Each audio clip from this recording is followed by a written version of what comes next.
Hello and welcome to SGN Tech Forum. Today we are going to do something really interesting. We'll build something really interesting. What is that? We will host a website on S3 bucket, AWS S3 bucket. Right. So you may wonder, don't we need a web server or we don't need a web hosting platform? How we can do using Amazon S3, which is mostly used for object storage. I'm going to show you how is it possible. All right, get excited. So first of all, why someone want a static website? There are few options here or few benefit listed here, like low cost. Hosting a static web page is cost effective as it requires minimal server resources and doesn't require a database. So you're not making any database query, backend query, but then again you are sacrificing uh, dynamism or versatility of dynamic website. So if you want to splash a page, say for your community or maybe your one page of your business profile, static website could be a great option. What is the other benefit? Optimal loading speed. Static websites load faster than dynamic web pages, but obviously on dynamic web pages you can do some caching and make it more fast. But by default, static load faster because there is no server side processing or database queries. Security feature, again, since static websites are so simplistic that it has minimum chances of um, security hacks, say SQL injection, cross-site scripting, because those features are not there. So threat landscape is really narrow and hence it is a little bit more secure. However, the prime use case is the low cost and minimalistic feature or the requirement what you have. All right. Before we go into this, let's see what we have from AWS side, right? This is the link I'm going to paste in description. Tutorial configuring a static website using custom registered with Route 53. Okay, this is the enhancement. First, let's look at this. Hosting a website using Amazon S3. This is your friend. You can use Amazon S3 to host a static website. On a static website, individual web page includes static content. They might also contain client-side script. By contrast, a dynamic website relies on server-side processing, as we discussed, right? All those things. However, um, on static, those things are not available. So it's very minimalistic. What I want you to show is Amazon S3 website endpoint do not support HTTPS. So your static website will be using HTTP, which is considered less secure. All right. What else you can do? If you want to use HTTPS, you can use Amazon CloudFront to serve static website hosted on Amazon S3. So there is a way you can make it HTTPS compatible by using CloudFront, but you will incur extra charges. Also, once you host your website, it become a website endpoint. So let's understand what is a website endpoint. When you configure your bucket as a static website, by default, this feature is not available or not turned on in a bucket. But when you decide to turn it on, what happened? The S3 bucket become a website endpoint. The website is available at AWS region specific website endpoint of the bucket. Website endpoints are different from endpoints where you send your REST API request. All right. These are some other information. I would advise you to go and read this.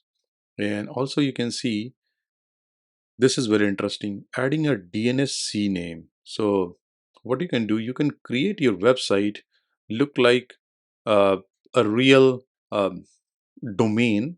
If you are owning a domain, if you own a domain, say example.com, what you can do, you can create a similar naming bucket and create a CNAME for your website to your bucket.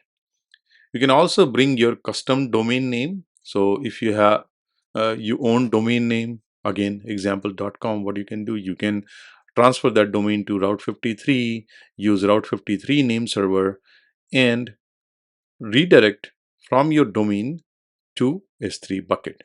So that is also a possibility to make it more authentic, because S3 bucket naming conventions are pretty large, right? Something like this, which is not very user friendly. So what you can do two things. You can use DNS CNAME, or if you own a domain, you can map it using Route 53.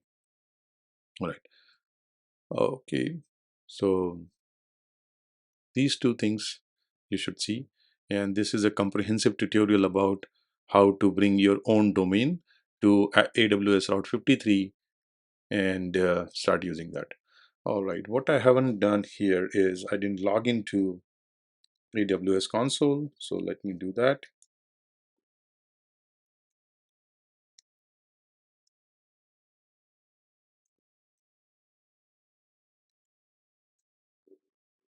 And then putting an MFA is a good practice. So let me just punch in MFA code.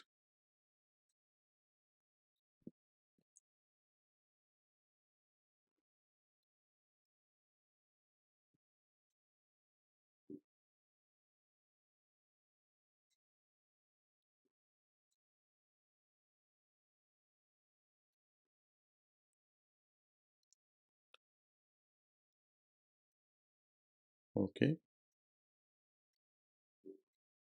let me cancel this.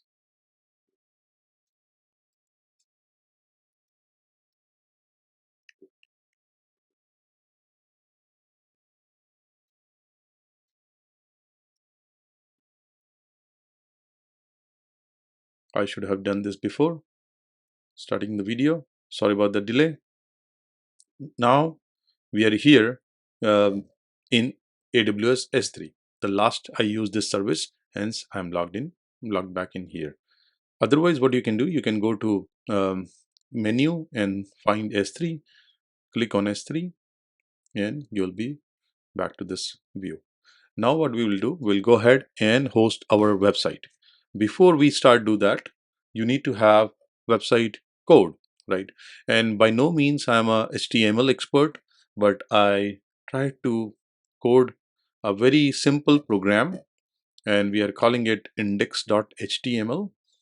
What it is doing, it has a header called welcome to SDN Tech Forum, and um, some commentary about that. That's it. And also we have an error page. For some reason, if the website is not available, we are going to respond with 404 code, and that 404 code is simply doing page not found. So this is all about our code, HTML code, because if you want to host a website, you need to have the website code available. So let's go and start to bring that code as and make it hosted on S3 and make it a website. So what do you need? You need to create a bucket first. Let's create a bucket. I'm going to say SDN web, SDN website. Region is fine. US East. Object ownership, ACL disable. This is a recommended setting. I'm going to flip it to ACL enable for now. And object ownership, bucket owner preferred or object writer. You can leave it default. Block public access setting for this bucket. Since this is the default setting, so no one can access your bucket, uh, which is like what you want, right? But since we want to host a website, that's counterintuitive. So what we have to do, we have to turn this off. So untick block all public access. That means anyone can access your bucket. And when you do that, AWS throws a warning to you, and you have to go ahead and acknowledge, because we know that we are doing it purposely. Bucket versioning, you can enable bucket versioning, but that will incur some cost. But I think it's a good idea in case you are regularly updating your code. We'll leave it default. Default encryption, leave it default. No bucket keys. And advanced setting, quickly let me quickly show you. Object log, which is write once, read many. We don't want that. Okay, so everything default. Mostly you have seen what I have done. ACL enabled and block public access allowed. Go ahead, create the bucket.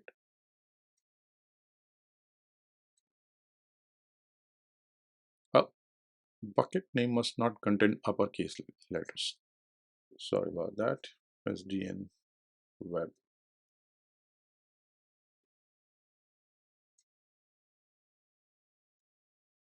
Successfully created bucket SDN web. And where is my bucket? This is my bucket. Object can be public, created. Let's go to this. Right now we don't have any object. Properties. This is my AWS resource name. So if you want to apply any policy, etc., you need to know the ARN. Okay, I'm going to copy this because you will see that we will need a policy. And at this point of time, let's go ahead and upload something first. So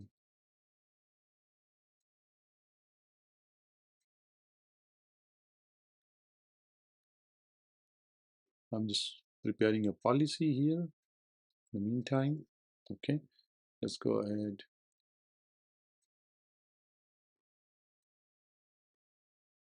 Save this. We are ready to upload. You can upload a file, some files, or you can upload a folder directly.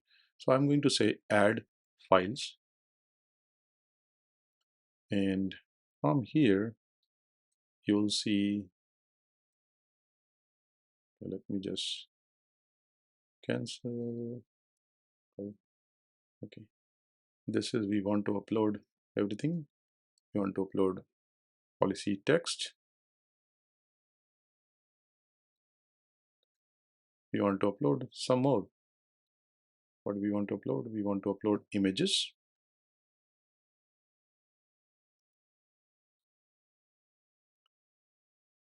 All right, what else we want to upload? So this is not a great idea. Let me add the folder itself. So I'm going to go, leave the page, upload, and do a drag and drop. So what I'm going to do, I'm going to do a drag and drop, one folder, one file, and 404 and index.html. So we have index.html and we have 404. Sorry about that. There are additional things in my folder which I don't want to bring in. So this is good. We have error, we have index, we have a policy, and we have an image which we will use in our website. All right, let's go ahead and say upload.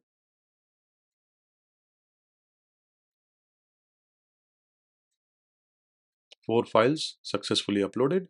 Okay, let's close this out. And now what we can do, we can go to SDN web bucket and go to properties.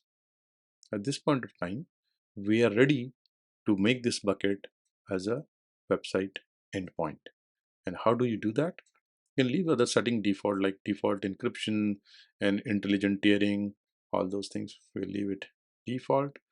Scroll all the way to the down, and here you will see that option called static website hosting. Go ahead, edit this. By default, it is disabled. We are going to go ahead and say enable. Enable host a static website. Now it is asking for some parameters. Index document. We have named it index.html. Very intuitive. And we have also created a error document, and that is going to be 404.html. We don't want any redirection, so this is good. All settings are looking good. Enable static website hosting and index document, error document. Go ahead, save the changes. Changes are saved. Now we need to apply some policy as well. So for that, we, as you can see, successfully edited static website hosting. For that, we want to go to permissions. Within permission, as you can see, block public access is already off. What you need? You need a bucket policy, and that's the policy document I created using bucket ARN. It's a very simple policy. Obviously, you have to click edit first.